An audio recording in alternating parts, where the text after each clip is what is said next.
Hello students of class 6, my name is Devonita Banerjee, and today in this video I'm going to teach you a very adventurous and an exciting poem, and the name of the poem is Robinson Crusoe's Story by Charles Edward Currie. So I hope you can see the board, and see I have already written down some facts about this poem and the author. See the name Robinson Crusoe's Story by Charles Edward Currie. So we should always know some facts about the author before we begin a poem or a story. So let us just know a bit about the author. Charles Edward Currie, he was an American author, and he mainly wrote children's literature. He wrote literature especially for children. And also he was a very humorous poet, as he used a lot of funny languages and funny, bizarre kind of words in his poems or stories. So in this poem, Robinson Crusoe's Story, Charles Edward Currie, he has used many funny languages and many weird kind of words in this poem just to make the readers laugh. So when you will go through the poem, you will get to know a lot of these kind of weird words, and that would definitely make you laugh. So this was the introduction about the author, Charles Edward Currie, and the name of the poem is Robinson Crusoe's Story. So now, who was Robinson Crusoe? Why this poem is about Robinson Crusoe? Robinson Crusoe, he was a fictional character. See the board, he was a fictional character, and according to the fiction, he was a sailor. He belonged from a good family, a well-to-do family, and he was born in England, and his parents wanted him to lead a very comfortable life in England. But he was a very different kind of person, and he wanted to be a sailor because he loved sea, he loved adventure, he loved exciting life. And for that reason, he went against his parents' advice and he left his house and started sailing. So this poem is about Robinson Crusoe and how he was stranded on a deserted island. He was the only one who survived during a stormy night. His ship was wrecked. He was going on a voyage with his friends, and his ship was wrecked during that stormy night. All his friends were dead. He was the only one who survived, and he was stuck on a deserted island. And on that island, he would make new families, he would learn a lot of things, he would explore a lot of things, and he would make life comfortable over there on that deserted island also by working very hard for himself. So we will know how he survived on that deserted island, what did he do, what did he eat, how many friends he had, and all the informations about that deserted island.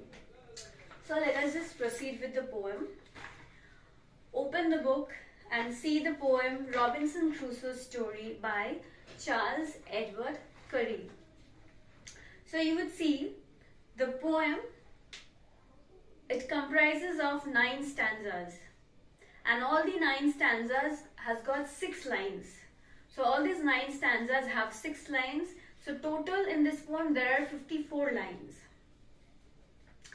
So let us just read this poem. First stanza, I'll start with the first stanza. The night was thick and hazy when the Piccadilly Daisy carried down the crew and captain in the sea. And I think the water drowned them, for they never found them. and I know they did not come ashore with me. So the night was thick and hazy. So this poem, the author Charles Edward Caryll, before writing this poem, he imagined himself as Robinson Crusoe, and he wrote down this poem as Robinson, and he narrated all the experiences of Robinson Crusoe on that deserted island in this poem. So now the poet is saying, the night was thick and hazy. It was a very dark and stormy night, and Robinson Crusoe was not able to see anything. When the Piccadilly Daisy is the name of the ship in which Robinson Crusoe was traveling with his friends on that dark night. So Piccadilly Daisy carried down the crew and captain in the sea. So the captain, Robinson Crusoe, and the crew members all were there in the ship, and the name of the ship was Piccadilly Daisy. And I think the water drowned them. So there was a terrible storm came, and after that storm the ship was destroyed, the ship was wrecked.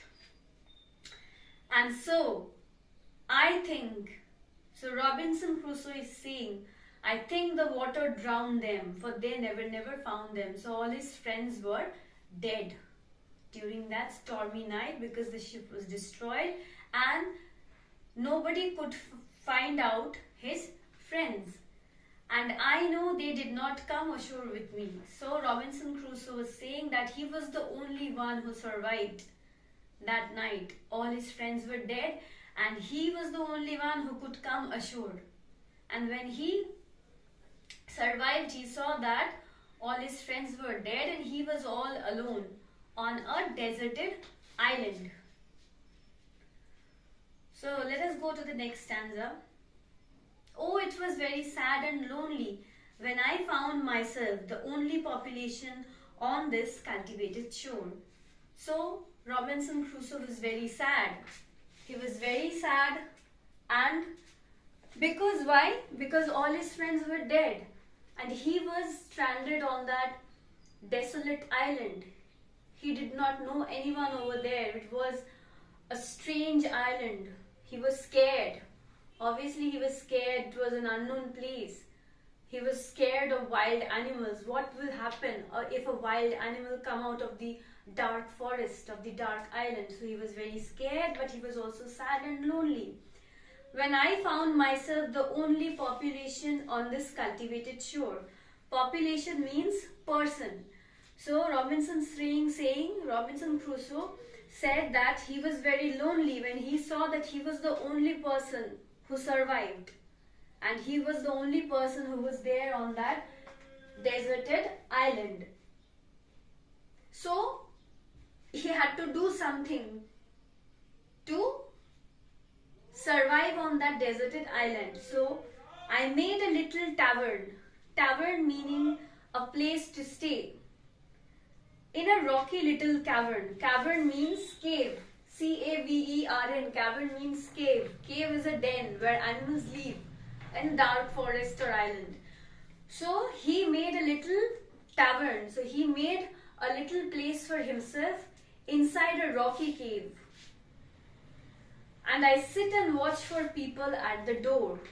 So he did all things possible for him to make life comfortable over there. So he made life for himself, or he made a house for himself inside the rocky cave, and he made strong fences. He surrounded himself by strong fences so that no wild animals could attack him. And I sit and watch for people at the door. So in this line,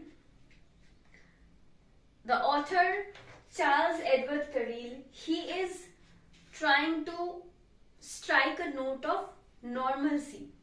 He's writing this line, and I sit and watch for people at the door. Why? Because we all know it was a deserted island and it is not possible for people to be there. And the author is saying, and I sit and watch for people at the door, which means he is trying to tell the readers that everything was normal on that deserted island. There was nothing weird or abnormal about that island. Everything was normal, and he was watching for the people. He was waiting for the people so that he can welcome the people in his own den, in his cave, which was made by him. So this is nothing but, this is a note of normalcy, or tone of normalcy, which is given by the author Charles Edward Carril to make it a normal one for the readers. Okay, so I think I'll do this 2 paragraph only, this 2 stanza only. So in my next video, I'll teach the rest, maybe 2 or 3 stanzas. So I would like you to go through the poem, these 2 stanzas at home, and also write down the meanings, whatever I said in this video, write down the meanings in your book, and I shall again continue with this poem in my next video. Okay? Thank you, students.